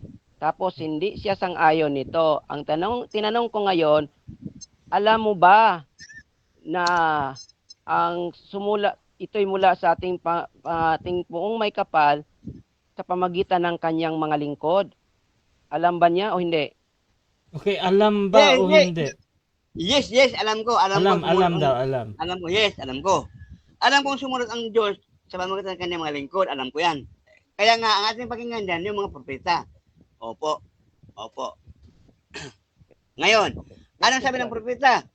Sabi ng Diyos, ilalagay ko ang aking salita sa kanyang bibig. Sino yun? Kay Kristo inilagay, kay Jesus inilagay ang salita ng Panginoon. Basa, Juan. Next question. Ito. Okay. Opo. Ano ang tawag mo, kapatid o pastor Cesar, sa mga hindi sumang-ayon sa salita ng ating Panginoon sa pamagitan ng kaniyang mga lingkod? Righteous or unrighteous? Righteous. Yes. Unrighteous kasi hindi susunod. Gaya sa'yo. Nagpadala ang Panginoon ng Diyos ng Kristo, ayaw tanggapin. Objection, Unrighteous ka, Mr. unrighteous Moderator. ka. Objection. Muna. Objection. Proceed. Objection. Negative. Ano yan? Ang sagot is ad hominem. Dapat sa sagot lamang siya sa tanong ko. Huwag Okay. siyang mag-personal attack. Kagaya mo, sabi niya kanina. Okay. Ah, Pastor, meron ka bang opo. Um, Opo. Counter objection or dako na ako Okay. sa Oh, objection? ito sagot, malinaw. Okay. So I think Opo. sasagot naman si Bishop. Take Ito. note lang na open daw Oo. yung ating negative nung Opo, banggitin opo, mo na opo. gaya niya. Ito. Proceed ka, Pastor, Bishop. Opo. Kailangan sundin yung sundin yung utos ng mga lingkod ng Diyos na kung saan pinadala, ating sundin ang kanilang sinasabi. Isa yan sa sinabi ni Jesus, ni Kristo, na sabi niya, sasampalataya ka sa akin. Sabi, bakit? Utos yun ng Ama, yun ang kalooban ng Ama. Basa, Juan 6:40. Ang sino mang nakita sa anak ay sumampalataya sa kanya. Yun ang utos ng Diyos na tayo susunod. Next question. Opo. Okay, sabi mo kanina, ang hindi sumunod o sumang-ayon sa sulat ng mga lingkod ng ating Panginoon noong unang panahon ay tatawaging unrighteous. Ngayon ikaw ay hindi naman kaman sumang-ayon sa sinabi kanina sa 7:20. Anong tawag sa iyo, kapatid? Righteous o unrighteous? Righteous. Righteous. Bakit righteous? Bakit righteous? Kasi aking sinusunod yung sabi ni Kristo na taliman sa kanyang salita, hindi po siya sino-sino man. Kundi sabi ng Ama, ito ang minumahal kong anak, pakinggan niyo siya. Ang pakinggan ko si Kristo, hindi kung sino-sino. Opo, yan po. Righteous ako. Okay. Oo. Okay. Ano ang totoo, kapatid, dito? Sabi mo kanina, ang hindi sumunod o hindi sumang-ayon sa salita ng mga lingkod noong unang panahon ay hindi righteous. Ngayon ikaw ay hindi naman sumang-ayon sa sulat sa 7:20 kanina, sinabi mo, anong totoo? Righteous ka ba o unrighteous? Ako righteous. Bakit mo? Ako, pinatawad ako ng Diyos dahil sa aking pagsisisi. Pangalawa, tinanggap ko ang Panginoon ng kanyang lingkod, si Jesus, sa kanyang pinadala, tinanggap ko rin at aking sinusunod, kaya ako righteous. Yan ang sagot ko. Next question. Opo. Okay. Mm-mm. Tama bang sabihin, kaibigang Cesar, ang hindi sumang-ayon sa Ecclesiastes 7:20 ay tatawaging unrighteous? Tama ba? Ecclesiastes 20, mangangaral sa 20. Objection, Mr. Moderator. Objection. Mr. Time stop Moderator. muna. Again. Oh. Objection. Anong objection? Basahin mo kaya kasi Wait lang. Kasi Objection kanina, muna. Negative. Ano yan? Kanina, sa first question ko, sabi niya, hindi siya sumang-ayon sa Ecclesiastes 7:20. Ngayon, ang tanong ko sa kanina din, na sabi niya, righteous pa rin siya, kahit na hindi sumang-ayon. Ngayon, ang tanong ko, tama bang sabihin na ang hindi sumang-ayon sa Ecclesiastes 7:20 ay unrighteous? Okay, Yes or no? So yes or no to, Bishop, pipili ka ba? Moderator, hindi ko man alam kanyang binasa, hindi ko man narinig kung ano yung aking sasayunan diyan. Hindi ko Okay, narinig. so ganito, Bishop, kanina- sa moderator kasi, either nabasa mo yan or hindi, kailangan lang sumagot doon sa yes or no. Pero kung hindi ka makapili ngayon, pwede ka magpaliwanag ng 10 seconds. So Okay. Opo. gagamitin mo ba? O mag-yes or no ka? Okay, papaliwanag. Okay. Okay, proceed. 10 seconds to. Proceed. Okay. Ito yung ating pong sagot diyan. Okay. Ecclesiastes 7:20. Huwag mo pakinggan lahat ng pagbabati. Next question na, 10 seconds. Next question, Okay, last 1 okay. minute. Okay. Dito sa Ecclesiastes 7:20, ang righteous ba dito ay hindi nagkasala? Hindi o nagkasala? Kasala o hindi? Okay. Mayroong righteous na kasala pero hindi yung kasalanan kung saan po. Objection, Mr. Moderator. Objection. Opo, ano yun? Time stop mo na. Objection. Anong objection? Opo. Negative. Oo, Ang tanong ko, within the verse lamang. Hindi pa ako naglipat ng ibang verse. Ang righteous ba dito nagkasala o hindi? Yun lang Okay, tanong so ko. ang unang lalabas talaga yung nagkasala o hindi, ha? Bishop, pipili ka ba? Nagkasala o Opo. hindi? Opo, moderator, hindi ko narinig yung kanyang binasa. Wala siya binasa ng ganyan kaya hindi ko napag-aralan yan. Ang sagot ko dyan, 5 seconds. 10 seconds. Proceed. 10 seconds. Objection. Opo. 10 seconds yung sasagot dito, bro, ha? Proceed. 10 seconds pala. Opo, salamat. Opo. Ito. Hindi ko kasi narinig yan kung ano ang sagot ko na pagpilian. Ngayon, ang sagot ko dyan sa 10 seconds, Yan, ang tao kasi nagkasala. Next question na, depende next sa question kasalanan. na. Meron kasi, Next question na, meron kasi next question. nakalagay. 10 Okay. seconds, next question. Dahil hindi mo pala alam ang Ecclesiastes City 20, ibig sabihin yung salita mo kanina, mali yon? Mali o tama?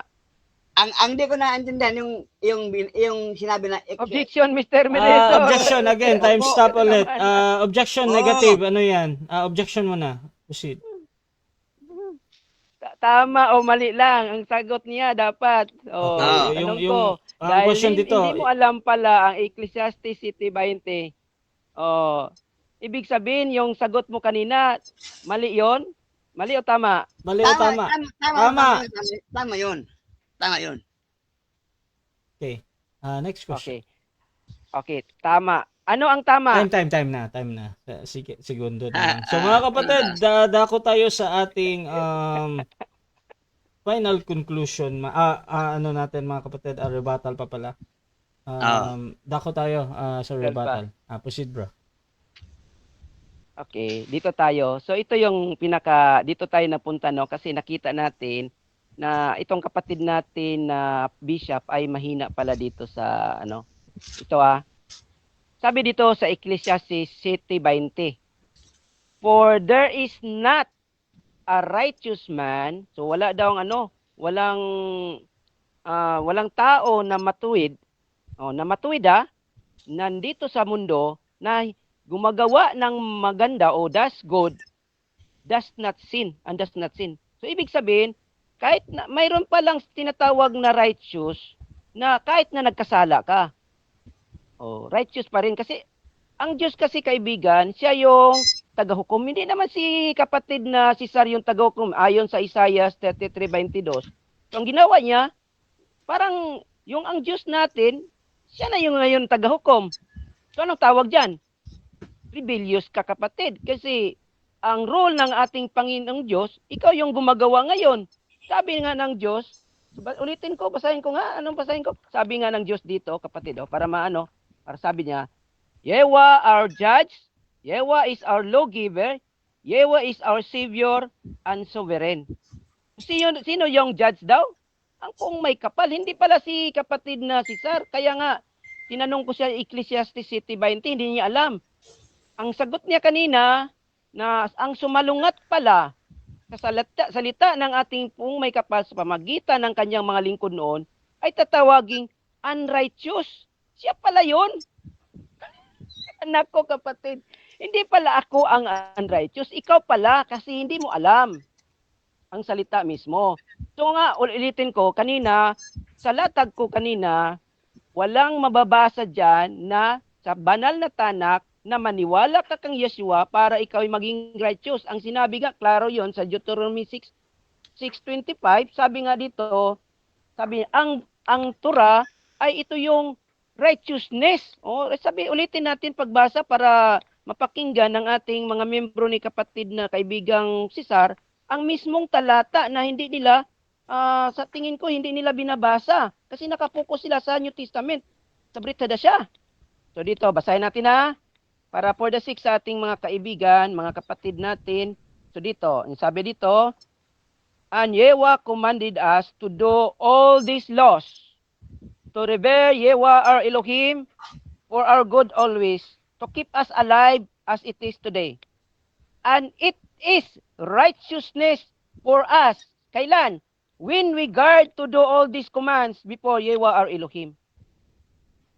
Yan pala kapatid, hindi mo pala, ang topic natin, paano kami naging righteous? Hindi mo lang tanggap kapatid, na para maging righteous pala, dapat sundin ang salita ng ating pong may kapal. Kagaya ng sinabi ni Propeta Jeremiah chapter 7 verse 32. Sundin yung kautusan. Yun lang pinakasikreto. Kasi ang sabi ng ating Diyos mismo, siya ang tagapagligtas, no other than, siya din ang lawgiver, siya din ang huwis, hindi ikaw. At sabi naman ni Yeshua, sasabi niya dito sa City 5 ng Mateo, hindi niya sasalungitin yan. He does not come to break the writings of Moses and the writings of the Nabiim. So ibig sabihin, sang-ayon mismo si Yeshua doon.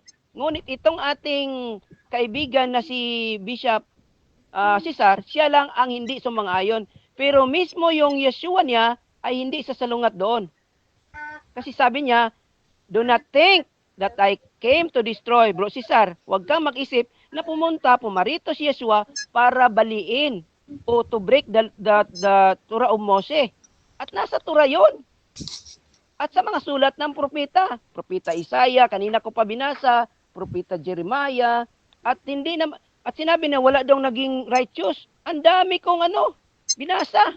O ito, propeta Noah, Genesis chapter 6 verse 9, Iob chapter 1 verse 1, ang Gentile ng Ninibe, Yuna chapter 3 verse 10, at saka mga Gentile, lahat na ito. Isaiah 56 verse 6 verse 7. Anong ibig ang kailangan lang? You have to respect the covenant. To follow the covenant. Ito yung problem lang. At saka sa New Testament naman, mayroong yung sila Zechariah. Yung mga parents ni Yochanan o John. Banal sila sa pamagitan ng kautusan. Hindi sa paniniwalang sinasabi ni Yeshua. At yun ang sinabi nga ni Yeshua, hindi siya pumarito para to break the law. Ang sabi nga ni Yeshua, ito yung sinabi ni Yeshua, wala siyang doctrine sa kanyang sarili. Ang doctrine niya ay nagmula sa nag-utos sa kanya. See? So ito palang sinabi ni Yeshua. Kaya nga sa Mark chapter 7, may dalawang commandments doon. The law of man, the commandments of man, and the law of Elohim. Kaya nga, yung mga Yahudim noon sa Mark ay pinagilitan ni Yeshua kasi ang sinunod ay the doctrine of man, not the law of Elohim.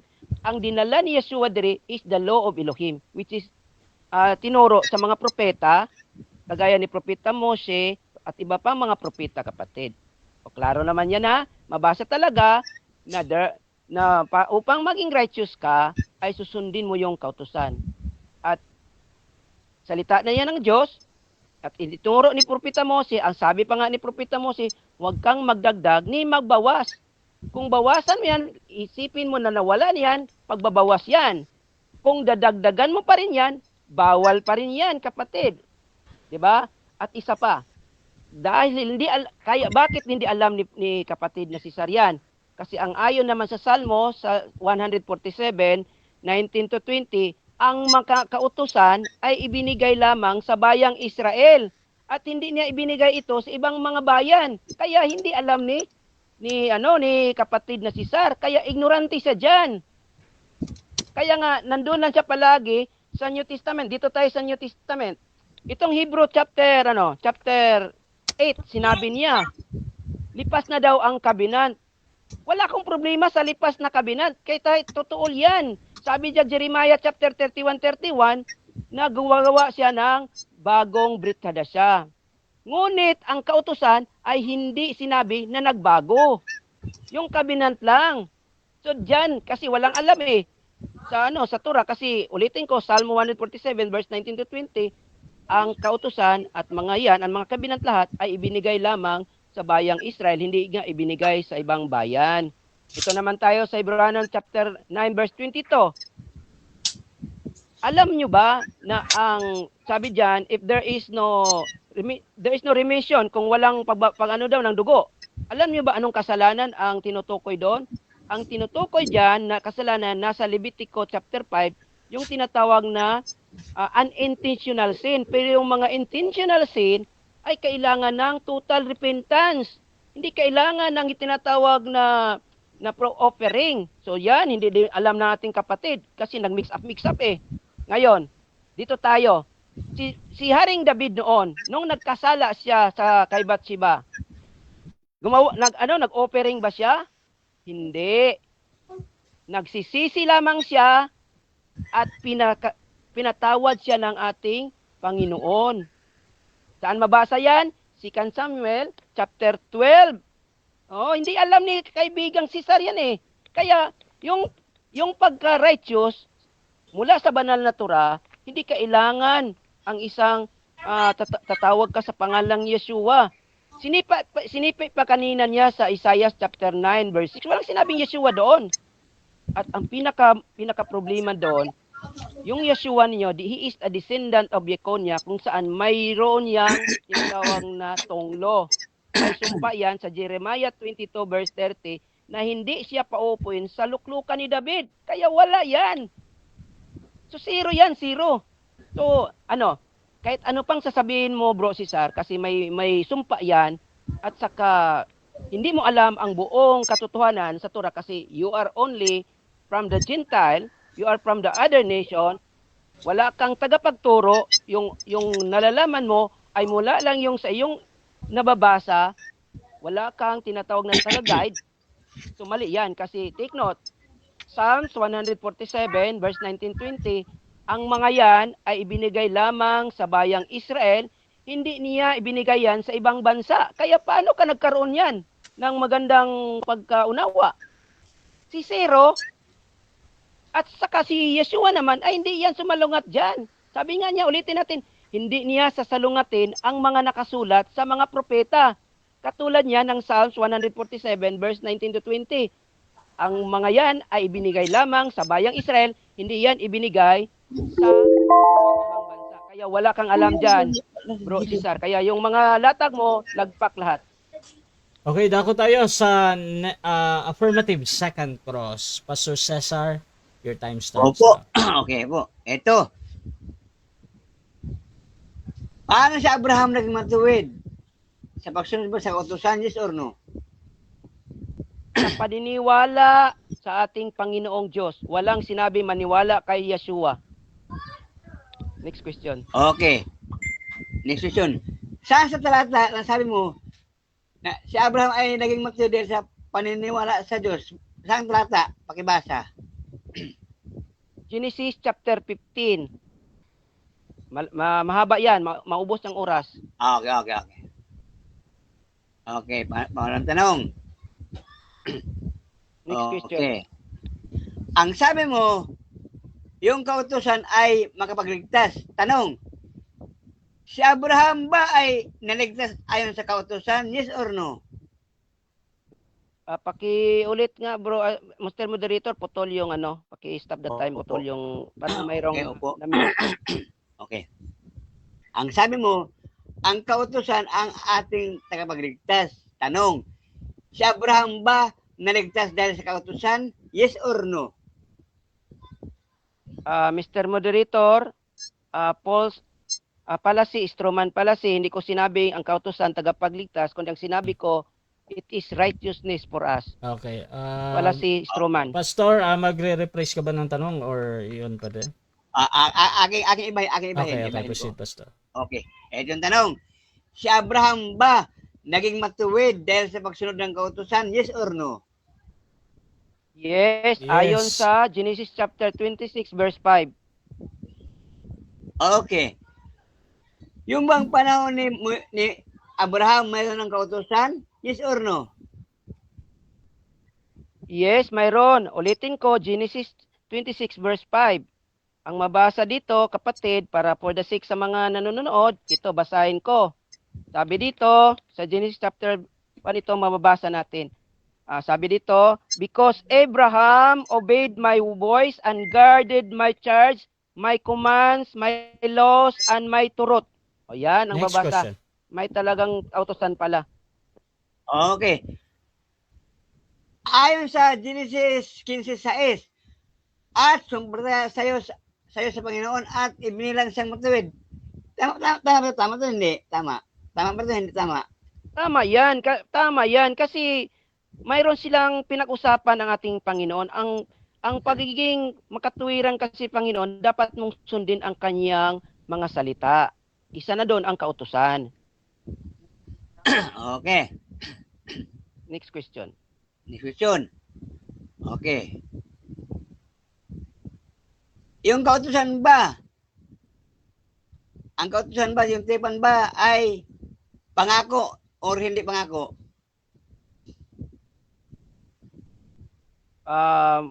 Mr. Moderator, Negative, ano yan? Paki-clear nga yung isang tanong niya, kautusan tapos may pangako, kabinat na napunta. Ano ba yung ito, tanong niya ito. talaga? Okay, ito, okay, okay. Ika-clarify pa ng Okay, nagtatanong. ito, Sige. Okay. Ang tipan sa kanya ay pangako or kautusan. Pangako ba daw yan o kautusan? Mayroong kautusan, mayroong pangako. Una, pangako Okay, niya, wait. ipinangako ng ating Panginoon, ipinangako ng ating Panginoon na yung land of Canaan ay ibibigay sa kanyang mga descendants. Pero mayroon niyang sinasabing kautusan. Mabasa nga natin, Genesis chapter 26 verse 5. Mayroong sinusunod na kautusan si Propeta Abraham. Okay. Next. Okay. Kanina, bumanggit ka ng New Testament. Ayan, ating balikan yung Mateo. Yung Mateo 7:22, sabi doon, ang makapasok lamang yung sumusunod sa kalooban ng Ama. Tama ba ito? Hindi. Tama yan. Kasi ang kalooban ng ating poong may kapal, sabi nga niya doon sa Deuteronomy chapter verse 6:25, it is righteousness for us when we follow the Torah. So yun yung kalooban ng Diyos. Kaya nga ibinigay sa bayang Israel ang kautusan eh. Okay. Ngayon, tanong. Ano ang kalooban ng Diyos na sinasabi ni Yeshua? Ano ang kalooban ng Diyos na dapat sundin na sinasabi ni Yeshua? Yung kanyang sinasabi mismo ni Jesus. Anong kalooban yon ng Diyos? Okay. Ang sinasabi ni Yeshua, ang kalooban, pagkabanalin ngawa sa iyong salita. Ang iyong salita ang katotohanan. Ito'y tumutukoy doon sa Salmo 119:142.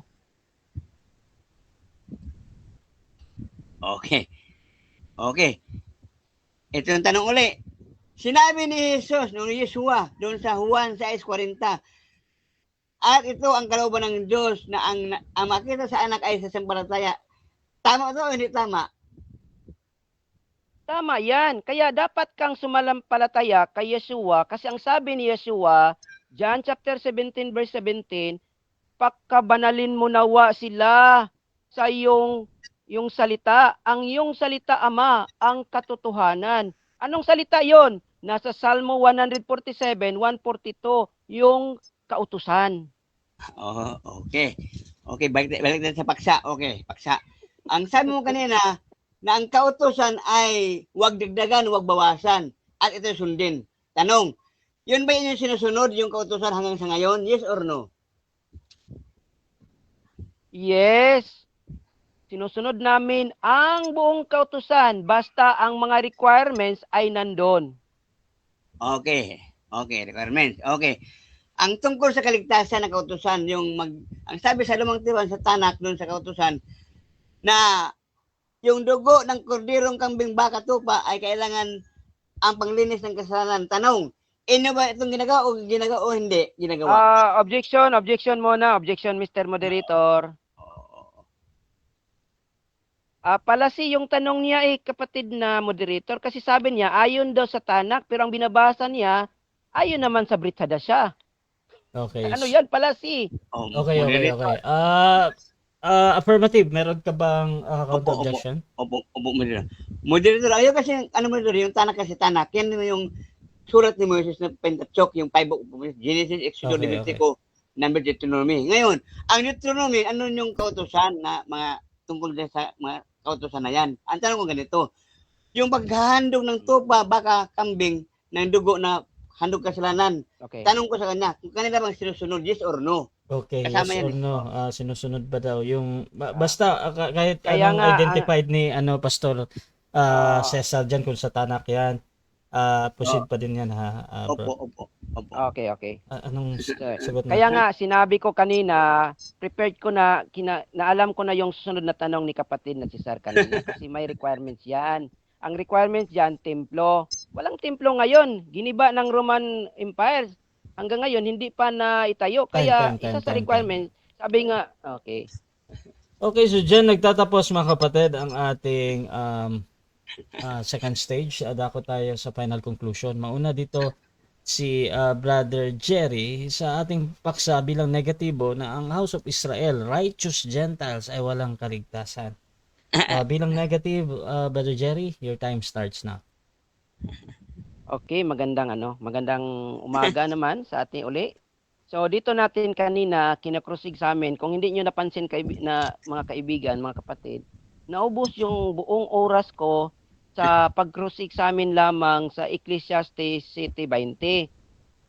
Binabaliktad-baliktad ko para makuha natin mula sa kanyang bibig kung ano talaga ang kanyang paniniwala. Sabi pa niya doon, ulitin natin, pag hindi sumunod o hindi sumang-ayon sa salita ng mga banal na lingkod noong unang panahon, ay hindi yun righteous. At hindi naman siya sumang-ayon dyan eh. Sabi niya, hindi ako sasang-ayon. Kaya nga, siya pala yung unrighteous, kaya pinagbintangan tayong hindi maligtas na sinabi natin na righteous tayo, kasi siya pala yung unrighteous. Hindi niya gusto na maligtas tayo para masali din tayo sa kanya. Ngayon, dito. Sabi ko kanina, tanong ko, dito ba yung righteous dito na tao na gumagawa ng kasalanan, ay gumagawa ng mabuti? Pero sabi dito na hindi, does not sin. Oh. Ito ba'y righteous? Hindi siya kasi hindi daw niya alam. Tama yun.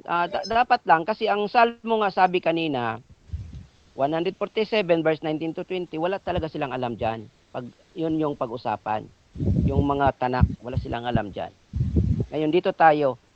Paulit-ulit niyang, para bang yung salita mismo ng ating pong may kapal na binabasa ko doon sa lumang tipan, sinalungat niya. Kagaya din ng Ecclesiastes, sinalungat pa rin ng ating kapatid, kaibigan. So ibig sabihin yan, noong unang panahon mga kapatid, ito istorya ko ito. Ang bayang Israel, pag hindi sila sumunod sa kautusan, tatawagin niya ng ating pong may kapal na unrighteous or backsliding. Ang iba pa nga, prostitute. Katulad ito ni ating kaibigan, si Cesar. Hindi siya sumasalungat, palagi siya. Hindi niya alam na si Yeshua pala ay nag-ano pala ito ng kautusan. Sa Mark chapter 7, may dalawang klaseng kautusan, commandments of man o commandments of Elohim. Ang sinusunod ni Yeshua is the commandments of Elohim. Hindi alam din ni kaibigang Cesar ang istoryang yon. Kaya nga ang sabi niya kanina, nagtanong siya, ano daw ang kalooban ng Diyos? Tama bang sabihin na ang kalooban ng Diyos ay maniwala kang Yeshua? Dapat lang. Kung kayo ay mga Kristiyano, niwala kasi ang sabi ni Yeshua, John chapter 17:17, pagkabanilin nawa sa iyong salita, ang salita ang katotohanan. Ano yon? Salmo 119 verse 14. Oh, diba? Maganda yan eh. Basahin nga natin uli ang Salmo 119, 142. Your righteousness is righteousness forever, and your Torah is truth. So, ang righteousness pala ng ating Panginoon, which is the Torah, forever pala yun. Naku! Kaya pala hindi alam kasi 147, 19, 20 ng Salmo, hindi sila binigyan. Oh, kanina binanggit ko ang mga banal na tao na naging dakila, naging banal, kagaya ni Noah, ni Iob, ni Jonah sa panahon ng mga Ninibe, ang Ninibe sa panahon ni Noah, at sa Isaiah 56, mga Gentile, at saka sa New Testament, yung ama at yung si Zechariah na ama ni Yochanan, naging banal yon. Hindi sa pamagitan ng anuman, kundi sa pamagitan ng pananampalataya sa kautusan. Kasi kautusan yun ng Diyos. Ulitin natin, ang bayang Israel, pag hindi sila sumunod, ay parurusahan sila. Pero may mga kasalanan, katulad ng sinabi ko kanina, yung pag-aalay daw, ang pag-aalay mga kapatid, ay may tinatawag yung requirements. Deuteronomy chapter 12, isa yung requirements is ang templo. Hindi ka pwedeng aalay ng iba-iba kasi pag nag-aalay ka ng iba-ibang lugar, tapos magkasala ka kasi it is a transgression of the law na. So, di ba? Yun. Kailangan mo ng kaalaman sa kautusan para magiging matuwid ayon sa kasulatan. Ayon sa kautusan, it is righteousness for us when we guard and follow the Torah. So maging righteous ka, hindi magiging soil kagaya ni ating kapatid na si Sar, sumalungat sa salita ng ating Panginoon sa lumang tipan. Okay? Diyan nagtatapos mga kapatid ang final conclusion ng ating negative. Dako naman tayo sa final conclusion ng ating affirmative sa kanyang pinatutunayan na ang House of Israel, righteous Gentile ay walang kaligtasan. Pastor Cesar, your time starts now. Opo, napakaganda po Huling-huli po siya kanina sa aking pong tanong doon sa tungkol sa kautusan. Kasi ang kanina sabi niya, malit na daw ayon sa kautusan sa pagsunod. Ang tanong ko sa kanya kanina, yung ba nakalagay sa tanak, yung kautusan ni Moises doon sa Deuteronomy, na kung saan po andun yung tungkol sa kasalanan na maghandog ng bisirong kambing, baka tupa, yung dugo para sa kasalanan. Yun yung trabaho ng saserdote nung araw, nung unang panahon. Na sila ay maghahandog doon sa altar o sa dambana ng dugo ng hayop para sa kasalanan ng mga tao. Eh hindi nila ginawa yun. Ibig sabihin wala silang kaligtasan kasi nga hindi na nila ginawa yun. Huling-huli ka. Yan, ano pa? Ito naman sabi dito sa Biblia, Deuteronomy 25:1. Walang sala sa walang kasalanan at katulan sa mga nagkakasala. Sabi na kanina, tanong ko, nagkasala ka ba? Oo. O di, hahatulan ka rin kasi sabi na sa Deuteronomy 25:1, mapulang sala ang mga walang salang kasalanan at hahatulan ang may sala. Eh may sala ka, hahatulan ka. Kaya wala kayong kaligtasan kasi hahatulan pa kayo eh. Buti sana kung perfect kayo, gaya sa amin perfect. O ganyan halimbawa, hindi nagkasala. Oo, ako. Tanong mo ako kanina kung ikaw ba sa nagkasala? Hindi. Basa. Mayroon talata yan. O, kaso lang, hindi yan paksa iyo. Huling-huli ka. Ano pa? Sabi nito, sa Isaiah 5:22-23, sa aba nila na nagsisiaring ganap sama-sama. Biro mo, inaring ganap mo yung masama, inaring ganap mo, righteousness yung masama. Ano sabi dito sa Isaiah 5:22-23, sa aba nila na nagsisipag-aring ganap sa mga masama dahil sa suhol. Aba, nasuhulan ng parato si Jeremy, kaya kunwari righteous, pero pala kunwari lang. Ano sabi ni Kristo? Sa kanyang sabi ni Joshua, Lucas 16:15, hinatulan ni Jesus ang mga Pariseo dahil sa pag-aaring ganap nila sa kanilang sarili sa harapan ng Diyos. Kunwari lang pala yun. Ano sabi ni Kristo? Nagsaaring ganap sa kanilang sarili sa harapan ng Diyos, pero sarili lang nila yun, kaya hinatulan sila ni Kristo. Ngayon, ito na ngayon ang hatol. Roma 2:13, ang nagsitalima sa kautusan ay aring mga ganap. Ngunit, ang katanungan, nakakasunod ba silang lahat sa Diyos? Sinong tao ang nakasunod sa kautusan? Sinong lubos na nakasunod? Wala. Sabi sa Roma 3:23, wala, sapagkat lahat ay nagkasala, walang matuwid, wala kaligtasan. Kaya hindi nasunod ang kautusan, kaya mayroong bagong tipan. Ngayon, ano sabi ni Kristo? Niluma niya ang una at ito'y lumipas na. Lumipas yung lumang tipan, yung sabi mong mga ganyan na kautusan. Bakit po? Ang Kristiyano ngayon, nakasunod sila sa kautusan dahil kay Kristo. Nauwi sa dalawa. Ibigin ang Diyos at ibigin ang kapwa. Nauwi sa dalawa ang 10. Kaya yan yung kagandahan. Ano sabi dito? Sabi dito, sinong tao ang nakasunod sa lubusan sa kautusan? Wala po. Juan 17:19. Bakit? Ang tao ay nagkasala at walang matuwid, wala kahit isa. Anong kahulugan nito? Ano ang ating ganap? Ito ay pagiging matuwid sa harap ng Diyos kung tayo ay nakasunod lamang kay Kristo. Kasi si Kristo ang umaring ganap sa atin. Anong sabi sa Roma?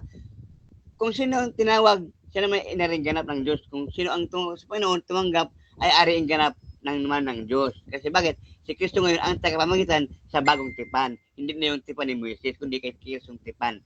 Anong tipan ni Kristo? Ang sabi na, siya ang tagapamagitan sa Diyos at sa tao. Kung ang sino nagkakasala, huwag kayong mag-alala sapagkat meron tayong tagapamagitan, walang iba kundi si Kristo. Yan po ang ating pag-asa. Si Kristo, hindi po yung tayo. Kaganda. Huling-huli ka. Kaya walang kaligtasan. Bakit po? Hindi na sila nag-alay ng bisirong kambing, kupa at baka para sa kasalanan. Wala na pala yan. Akala ko pa naman, nasunod nila ang kautusan, wala pala. Kaya ang sabi sa Santiago, pag nagkasala ka sa isang kautusan, lahat nagkasala ka na. Kaya, Diriboy, study more at balik ka sa Panginoon kasi ang Panginoon lamang ang magtanggal ng iyong kasalanan. Juan 1:29. Narito ang kordero ng Diyos na nag-aalis ang kasalanan ng sanlibutan. Pag sabi ng sanlibutan, pagkalahatan yan. John 3:16. Gayon na lamang ang pag-ibig ng Diyos sa sanlibutan. Ibinigay kanyang bugtong na anak upang ang sino sa patay hindi mapapang kundi magkaroon ng buhay na walang hanggan. Walang hanggan sa forever. May forever pero kay Kristo. Wala sa inyo na hintil. Ang hintil, walang pag-asa, walang Diyos at nanatili sa kadiliman. Ay, naku, Jiriboy. Ano ba yan? Nanatili ka sa kadiliman. At ang sumpa ng Diyos ay nasa kanila. Naku, sinumpa pa. May sumpa pa kasama. Yan, ha? Anong lunas? Kailangan tanggapin si Kristo. Sabagat sabi ng Ama, ito ang minamahal kong anak. Pakinggan niyo siya. Ayan. Time. Thank you po. Okay, so dyan nagtatapos ang debate natin between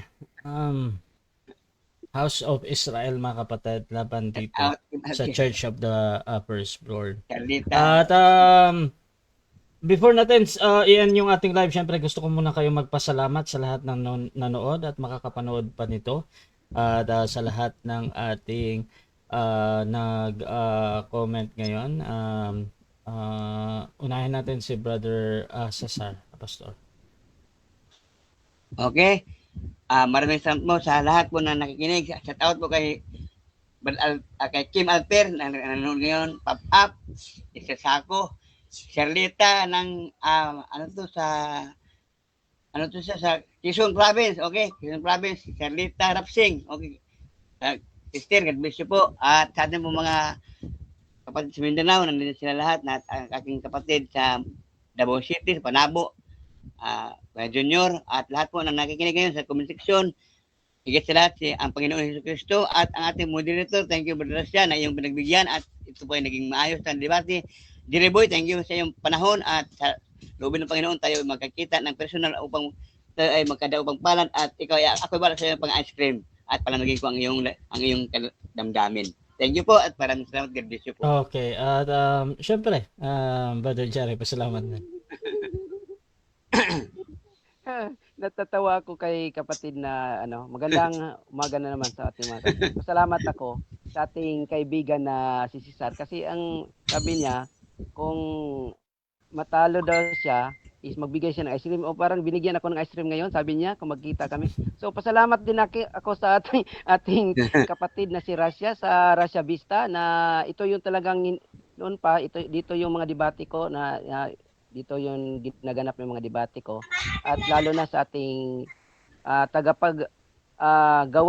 tagapagligtas ng ating buong sanlibutan sa ating buhay at sa mga makikita at hindi makita ng Diyos ng bayang Israel.